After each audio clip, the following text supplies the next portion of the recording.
He's shot and killed horrifically, incomprehensibly. Those are the words of Texas Governor Greg Abbott after one of the deadliest school shootings in U.S. history. It happened in Uvalde, and it's about 80 miles west of San Antonio and 350 miles southwest of Dallas. The gunman opened fire inside Robb Elementary School around 11:30 in the morning. 19 children and 2 teachers were gunned down. Shock, sorrow, fear. These sentiments are running high in Uvalde, Texas, after America's deadliest school shooting in almost a decade. Among the 19 children killed was Amory Jo Garza, a 4th grader who was just about to call the police when the gunman shot her. She took a picture while receiving an honor just minutes before the shooter entered the classroom. The photo with her smiling is her very last. She was hysterical, saying that they shot her best friend, that they killed her best friend, and she's not breathing, and that she was trying to call the cops. And I asked the little girl the name, and she told me, hey, she said, Amory, how do you look at this girl and shoot her?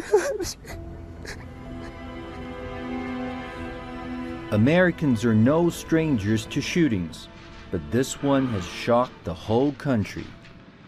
Good evening, fellow Americans. To lose a child is like having a piece of your soul ripped away. The idea that an 18-year-old kid can walk into a gun store and buy 2 assault weapons is just wrong. Our kids are living in fear every single time they set foot in the classroom because they think they're going to be next. Mass shootings are a consistent problem in the United States. But what's alarming is school shootings are on the rise. There have been 337 reported school shootings since 1999. Among them, 42 happened last year, a 2-decade peak. So far this year, at least 24 acts of gun violence were reported on K-12 campus.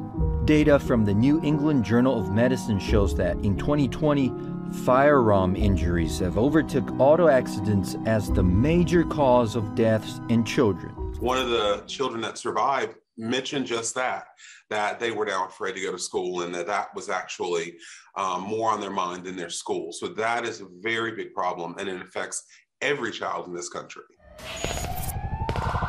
But more striking facts are how similar the patterns were shown in school shootings.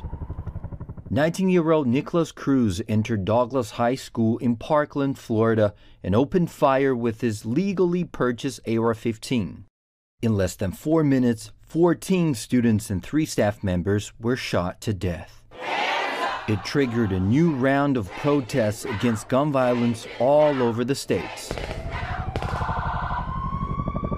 10 days before the Texas school shooting, a young man and avowed racist gunned down 10 black people and injured 3 more in a supermarket in Buffalo. And shooters of these crimes all share at least one common characteristic. They were all teenage boys. We've just seen from the 2 horrific crimes that we can't get out of our minds, what happened in Buffalo, what happened in a school, children in Texas. The common denominator, the weapon was an AR-15, the perpetrator was a male, and the age of the perpetrator was 18. I don't want 18-year-olds to have guns.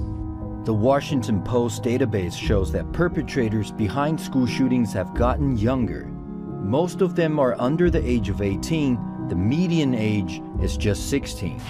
The smallest is a 6-year-old boy. The brain is still evolving. It's very plastic. It doesn't remain in its current state for very long, and it doesn't reach an area where people can make rational decisions until much later in life. So that's why these tendencies, these shooters tend to be younger men. They tend to be impulsive. As school shootings continue across the United States, many Americans are still asking, when is something going to be done?